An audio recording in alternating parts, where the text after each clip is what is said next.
aí, tudo bem? Como é que vocês estão? Bom, vamos continuar aqui as questões de 46 a 50, tá? Da prova de prótese dentária da Marinha.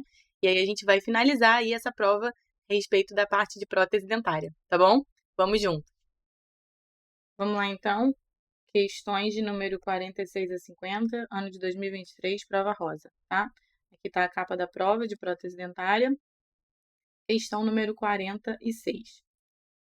De acordo com Ockson, 2013, assinale a opção correta com relação aos músculos mastigatórios, tá? Da mastigação. Letra A. No momento em que o pterigóide lateral superior atua juntamente com os depressores mandibulares, a mandíbula é abaixada e os côndilos deslizam para frente e para baixo nas eminências articulares. Tá certo, para frente e para baixo, né? A mandíbula é abaixada, tá certinho, tá? Então, isso aqui estaria correto, né? Se não fosse essa palavra aqui, porque não é o pterigóide lateral superior. Isso aqui se refere ao pterigóide lateral inferior, tá? Então, assim, olha o nível, né, de cobrança aí da prova, né? A banca realmente pegou pesado aí e trocou só uma palavra, mas faz toda a diferença, né? Então, por esse motivo, letra A tá errada. Vamos para a letra B. O pterigóide medial se origina da fossa pterigóidea e se estende para baixo, para trás e para fora. Essas palavrinhas aqui, gente, é importante gravar, tá? Assim como eu falei aqui do frente e baixo, né, em relação ao deslizamento dos côndilos ali, desse músculo. Então, essas palavras têm que ser gravadas, porque elas podem ser trocadas e aí vai mudar todo o sentido, né? E vai estar errado a questão, tá? A alternativa. Mas até aqui está correto, tá? E por muitos anos foi descrito como tendo duas porções ou ventres distintos, um inferior e outro superior. Não, né? Isso aqui está errado. Ele não está se referindo aqui ao pterigóide medial, tá? O que tem essas duas porções aqui que está escrito é o pterigóide lateral, tá? Vou escrever aqui para vocês. Pterigóide lateral, tá? O lateral, ele é considerado também o externo, tá?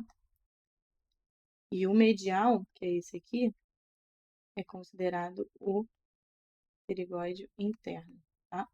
Ele está mais internamente. Então, vamos agora, letra B também está errada, vamos para a letra C. Quando a mandíbula é protruída e a força da mastigação é aplicada, as fibras da porção profunda do masseter estabilizam o côndilo contra a eminência articular. Certinho! Nosso gabarito aí, letra C, tá? Tem nada de errado aí com essa informação. Letra D. O temporal, né? O músculo temporal é um músculo grande, realmente, em forma de leque, também tá certo, que pode ser dividido em 4 áreas distintas, não, né? São 3 áreas distintas, gente. E quais são essas 3 áreas? Eu vou anotar aqui para vocês, tá? São as 3 porções, tá? Do osso temporal, do músculo, né?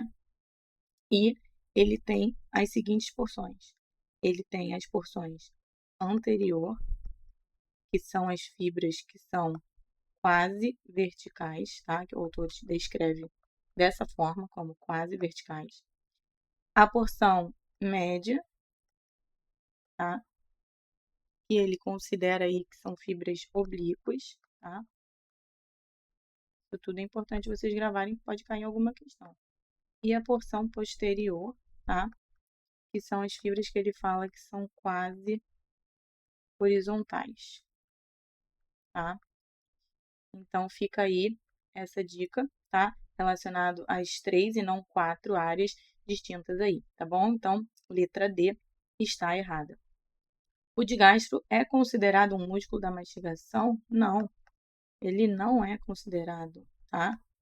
Ele não é considerado um músculo da mastigação e é dividido em 2 porções ou ventres. Isso é verdade, ele é dividido em 2 porções ou ventres, mas não é considerado um músculo da mastigação, tá bom?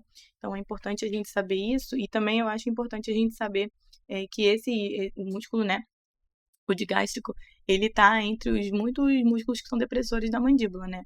E esses músculos, eles elevam o ossioide, tá? Aí, caso caia em alguma questão, é importante saber também que os músculos que eles se inserem da mandíbula ao ossioide são os que são chamados de supraioides, tá?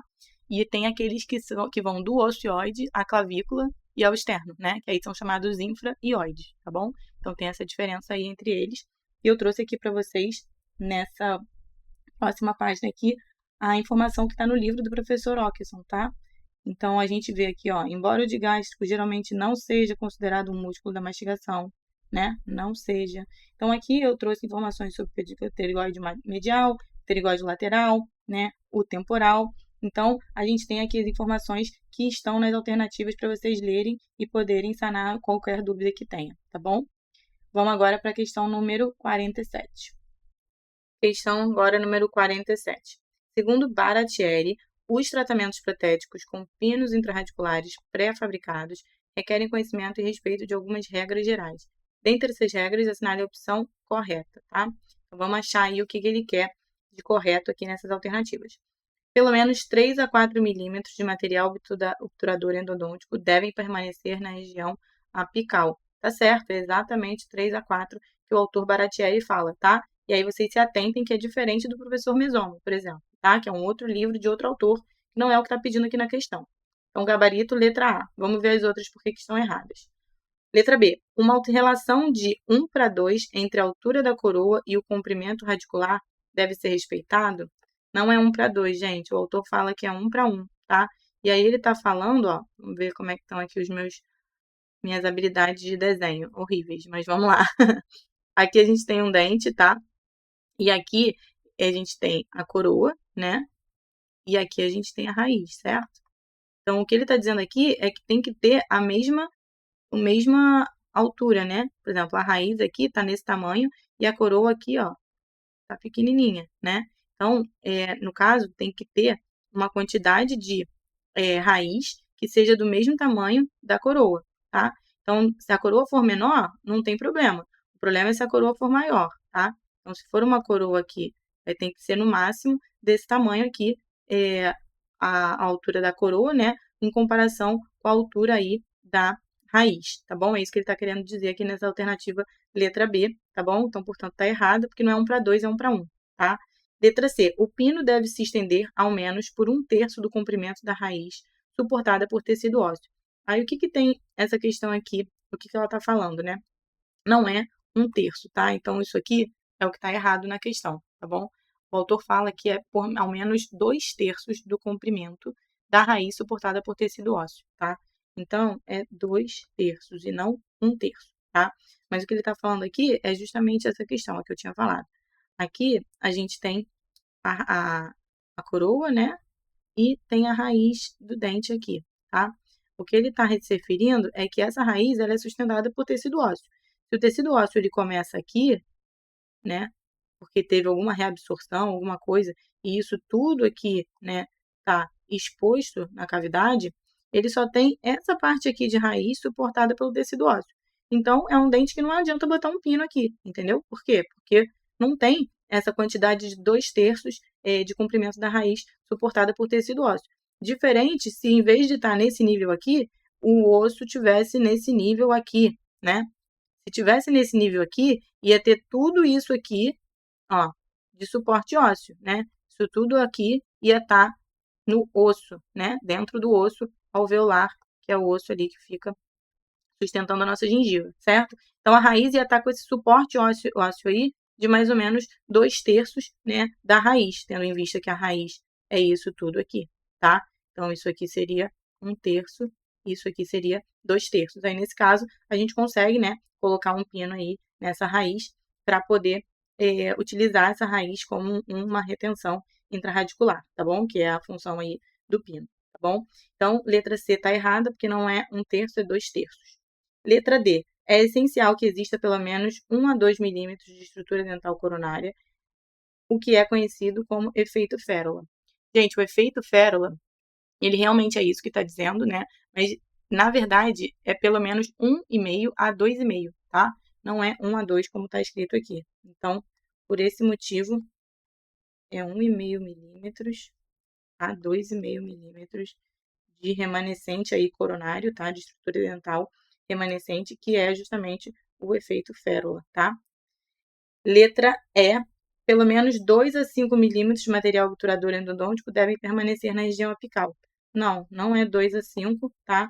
É 3 a 4 milímetros, como está escrito na letra A, que é o nosso gabarito, que eu já mencionei, tá bom? Então, vamos agora para a próxima questão. Questão 48. De acordo com o Schillingburg, tá, de 2007, esse é um autor de prótese fixa, tá? Só que é uma bibliografia que não cai mais atualmente na prova da Marinha, tá?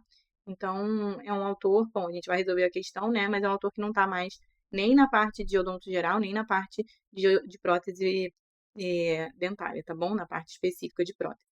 Mas vamos lá. No tratamento com prótese parcial fixa, o comprimento do pôntico, que pode ser usado com sucesso, é limitado, em parte, pelos pilares e por sua capacidade de suportar carga extra.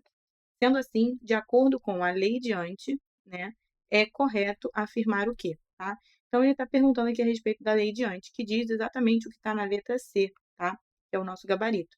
Diz o seguinte, que a área da raiz dos pilares deve ser igual ou superior à dos dentes que serão substituídos por pônticos, tá? Então, o que isso quer dizer? Ó, que tem uma arcada dentária, né? Vamos supor que o paciente tem esses dois molares, tá? A gente pode botar até aqui os 3 molares, né? O siso, o primeiro e o segundo molar. E aí, vamos supor que ele quer repor todos esses dentes aqui, né? Com um pôntico. Isso é possível? De acordo com a lei de Hunt? Não, né? Por quê? Porque a área da raiz dos pilares, ou seja, essa área aqui, né? Essa área aqui, que está suportada, né, por osso aqui na raiz desses pilares, ela é menor do que essa área toda aqui, tá bom? Então, se ela é menor, se a área dos pilares, né, da raiz dos pilares, ela tem que ser igual ou superior, ela não pode ser menor, tá? Então, nesse caso aqui, essas áreas aqui, ó, elas são menores, tá? Do que essa área maior, tá? Que tá aqui, né? Então, isso aqui é maior. E o que é maior? A área dos pônticos, né? Os dentes que vão ser substituídos. E aí, nesse caso, tá errado, não pode, tá? Diferente, por exemplo, ó, se a gente tem aqui uma arcada dentária, e o paciente tem esse dente aqui, e aí ele vai substituir, ele tem aqui os prés, os caninos, lateral, central, né? E aí ele tem todos os outros dentes aqui. E aí ele quer fazer uma ponte fixa aqui, né? Ele tem o pré, vai repor aqui o segundo pré e um molar, por exemplo, né? E aí aqui, ó, ele tem um primeiro pré, né? Primeiro pré-molar. E aqui ele tem o segundo molar, tá? Então, ele vai substituir o segundo pré-molar e o primeiro molar, tá? Então, se ele vai substituir isso, é uma área igual, né? É uma mesma área que ele vai substituir um molar e um pré, e ele tem aqui um pré e um molar, tá? Então, a área dos pilares, né? Da raiz, né? Dos pilares inseridos aí no osso, é igual ou superior. Nesse caso aqui, é igual, né? Então, a gente entende que é possível aqui, nesse caso, fazer um pôntico nesses dentes, né? Nessa região edêntula aqui, que vai dar uma possibilidade tranquila e adequada aí para a função mastigatória do paciente, tá bom? Então, o nosso gabarito da questão 48, letra C. Vamos para a próxima. Questão número 49. De acordo com Ockson, tá? Que é o nosso autor aí de DTM, existem critérios que devem ser atingidos antes que o paciente receba a placa estabilizadora. Assinale a opção que apresenta um desses critérios. Então, ele quer a opção correta, tá? Vamos ver a opção correta relacionada à placa estabilizadora. Eu trouxe aqui para vocês o que está no livro do professor Ockson, tá? Que é justamente aí a parte dos critérios finais para a placa estabilizadora, tá? E ele menciona que são 8 critérios, tá? Então, está descrito aqui, ó, de 1 a 8, para vocês poderem ler, tá? E gravarem aí essa informação, porque pode cair, com certeza, pode cair em outras questões aí de outras provas, tá? Porque a bibliografia do professor Ockson, ela continua vigente, tá? Continua aí na bibliografia das provas da Marinha até hoje, tá? Até os anos atuais, tá bom? Então, vamos lá para as alternativas. Letra A. A placa oclusal não necessita estar polida? Ela necessita sim, tá? Então, essa questão aqui está errada. Ela precisa estar polida, tá? Vou escrever aqui, ó. Precisa estar polida. É um dos 8 critérios lá. Vocês podem dar uma lida depois. Letra B. Em qualquer movimento lateral, somente o canino inferior deve exibir contato látero protrusivo na placa. Tá certinho, gente? É isso mesmo. Quando faz o movimento de lateralidade, né? Só o canino inferior que vai fazer esse contato látero-protrusivo na placa, porque é justamente a desoclusão pelo canino, tá? Que eles prezam desoclusão canina, tá? Que é o que é prezado aí pela literatura do professor Oxford. Letra C. A superfície oclusal da placa deve ser o mais plana possível, certo?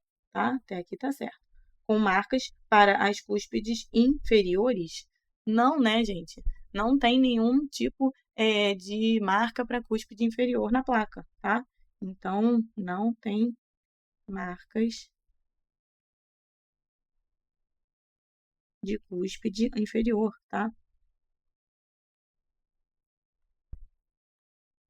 Não tem isso, tá bom?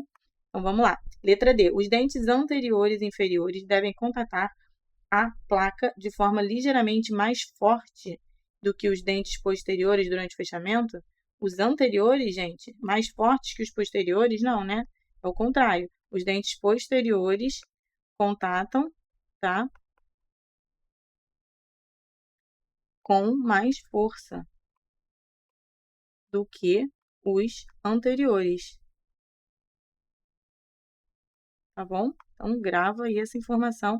Também está escrita lá nos critérios que eu mostrei. Em relação cêntrica, todas as cúspides linguais e bordos incisais inferiores devem fazer contato com as superfícies planas? Linguais não, né? Vestibulares, tá? Todas as cúspides vestibulares e bordos incisais inferiores, né, vão fazer contato com a superfície plana, mas não as linguais, né? Se for as linguais, vai acabar ficando uma mordida cruzada, certo? Não é isso que a gente quer, tá? Então, presta atenção aí, ó, na diferença, tá? Então, o nosso gabarito aí, como a gente viu, letra B, tá? Tinha esquecido aqui de marcar. Letra B, nosso gabarito da questão 49. Oi, gente, então, vamos agora para a questão 50 para finalizar aí nossas questões da prova da Marinha. O que a gente tem aqui? Ele pergunta a respeito do overglaze, né? O professor Anusavis, que é o livro de materiais dentários, né? Que é a bibliografia utilizada até hoje na Marinha para prótese dentária. A gente observa que na parte inicial de cada capítulo ele tem um glossário com as informações de palavras-chave sobre o capítulo, né? De termos e expressões que são utilizadas aí a respeito do que ele está dizendo no capítulo. E aí, logo no início, a gente tem, né, desse capítulo aí, dessa parte de cerâmicas odontológicas, ele fala a respeito do overglaze. Então, a definição eu trouxe aqui para vocês, tá? Aqui eu acho, em algum lugar aqui na tela, vocês vão ver aí a definição que eu coloquei do próprio livro, tá? Então, é exatamente o que ele está pedindo aí na questão, tá? Então, a gente vai observar aí que, por conta disso, o nosso gabarito é a letra D, tá bom? E aí a gente observa que a informação tá exatamente o que está escrito, ó. Letra D está escrito, é uma camada de vidro produzida pela fusão de partículas de glaze sobre uma superfície cerâmica. E é exatamente o que está escrito aqui, ó. Glaze natural, uma camada superficial, né, que está falando do glaze natural, e também está escrito overglaze aqui embaixo, ó. Uma camada de vidro produzida pela fusão de partículas de glaze sobre uma superfície cerâmica, tá? Então, você poderia aqui confundir, né, com a camada de glaze natural, tá? Que ele acabou nem usando aqui nenhuma das alternativas, né? Pelo que eu tô vendo, ele não trouxe aí essa informação do glaze natural para confundir aí a questão, mas eu trouxe aqui para vocês porque vai que cai, né, em alguma outra questão aí de alguma prova da Marinha, já que a bibliografia se mantém, tá bom? Então é isso, nosso gabarito, portanto, é a letra D, tá bom? E aí sim a gente encerra aí as nossas questões por hoje, e eu fico muito, muito feliz de poder terminar mais uma prova com vocês. Espero que vocês tenham aprendido muita coisa, tenham tido insights aí do que realmente vale a pena estudar mais, né? Porque tudo tem que estudar, mas assim, dá uma atenção maior, tá bom? Conta comigo e a gente vai continuar resolvendo questões aí de outras forças armadas, de outras forças auxiliares e concursos de prótese dentária. Vamos junto. Até a próxima, gente. Tchau, tchau.